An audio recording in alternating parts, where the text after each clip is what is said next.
Because a steady rise of deaths there is the worst in the state, but there are huge efforts to combat it. Yeah, from the police to the DA, hospitals and recovery centers, there is an incredible focus now on stopping the drugs, helping the addicts, and keeping the families together. Pix 7's Kirsten Cole is here with much more on this important story. Hey, Kirsten. Yeah, Dan and Betty, we got exclusive access to ride along with police as they swept through a community ravaged by these drugs.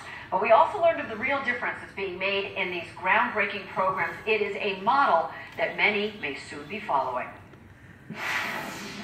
There's about 30 bags of heroin inside there and some crack cocaine. It's a night of drug buffs on Long Island. Found some Adderall, methadone pills, a little bit of heroin. Heroin, crack cocaine, pills, and cash. Massapequa, like so many other towns, is under assault from the ravages of addiction and dealers providing the hook.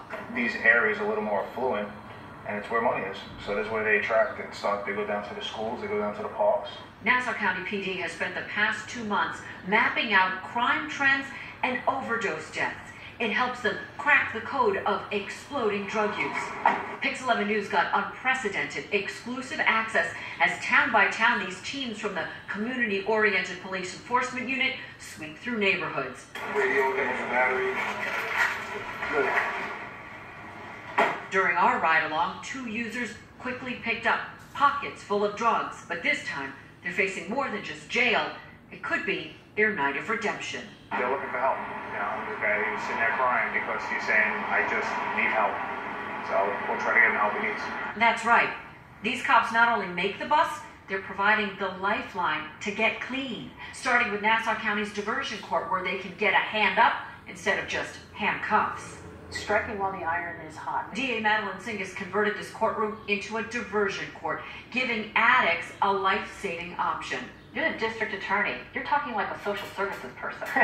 Well, look, we recognized early on that we weren't going to be able to arrest our way out of this epidemic. Nonviolent drug offenders get a second chance. First, they must stay clean and sober. If people are successful, most often they get their cases dismissed or drastically reduced in charges, so that person doesn't have a criminal conviction with them for the rest of their lives. Drugs was my life. I didn't know how to stop. Rosanna, a mother of 5, was actively addicted for 35 years, but diversion court gave her a life-saving option. You can turn your life around if you just give yourself a chance. I wasn't arrested, I was rescued. DA Singas has also funneled more than $500,000 into vital treatment programs, money from convicted drug dealers. People didn't have anywhere to go after they went into an emergency room. Sometimes they'd have to wait 5 days, 8 days, a month. And we were missing valuable time there to intervene and actually help someone. We have to really be aware and look for the signs. And fear is bringing families out to learn more about these drugs in their towns. 6 town-wide sweeps in 2 months, hundreds of arrests, followed by a community debrief and a promise. We're going to take it back street by street and town by town. Unfortunately, if you look at the data, it's still on the rise. So many addicts end up here in the ER at Good Samaritan Hospital in Islip. They dispense more than 300 doses of Narcan in a year. That's the bring an overdosing patient back to life drug. Rayo knew more was needed. We'll stabilize them, we'll give them resources, but then it's sort of goodbye, and now we're working on programs that could, hopefully will be more effective in getting them to the treatment that they need long term.